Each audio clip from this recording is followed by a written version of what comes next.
Amigos del país, el día de hoy tenemos un invitado de lujo, un invitado especial como es el doctor Viterbo Ceballos Alcíbar.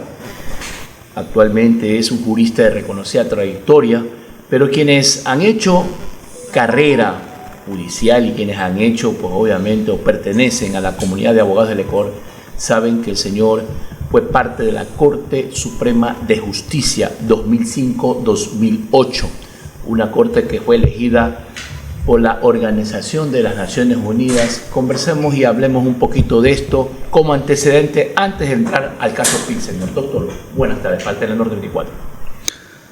Bueno, el año 2005 hubo una crisis judicial en que se intervino por parte de la Asamblea Nacional a la Corte de Justicia y se creó la famosa Corte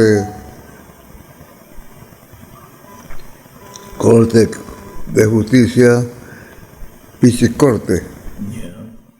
Ante el reclamo nacional, el Congreso se vio obligado a dejar sin efecto esa Corte y ante el clamor general se produjo una nueva Corte, pero esta Corte elegida total y absolutamente de forma apolítica, pues fue organizada por los Estados Unidos, por la Organización de los Estados Unidos Americana, por la ONU, y en la que participamos 600 abogados en un concurso inédito de oposición. Fue una corte nombrada sin político.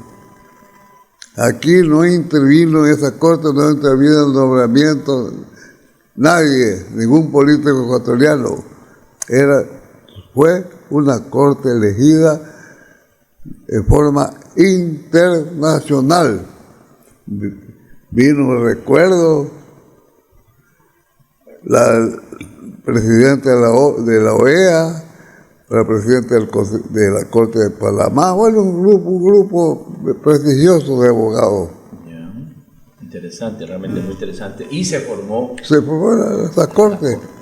La Corte con una capacidad de autodepuración.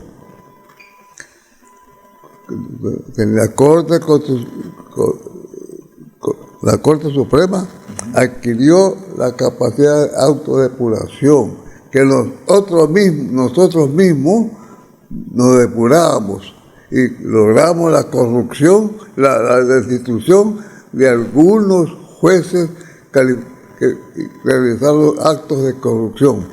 Ya.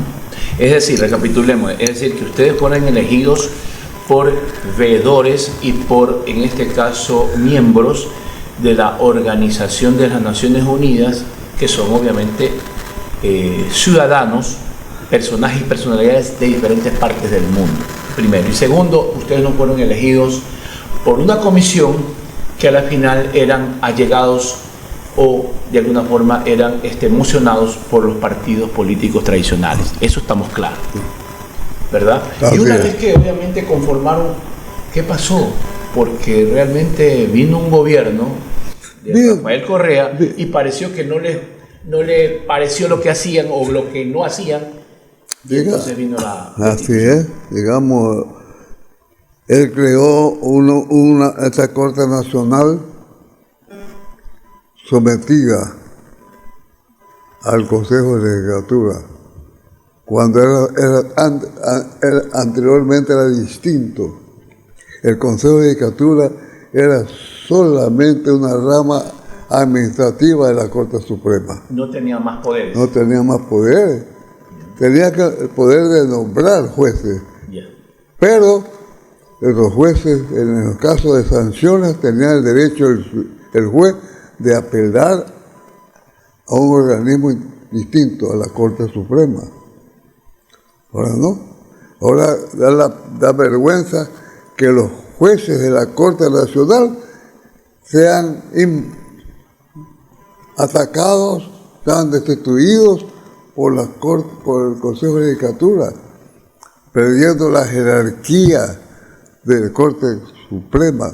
Parece que el presidente de esa época le disgustaba tener una Corte Suprema libre, independiente, y por eso la eliminó.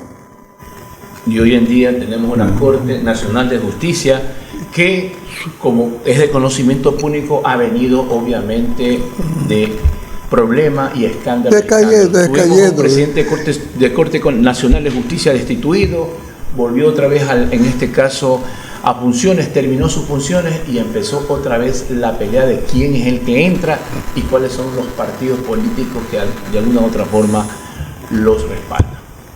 Doctor, vamos a tocar un tema interesante. En otro momento vamos a profundizar realmente qué pasó con la Corte Suprema de Justicia del año 2005 hasta el 2008.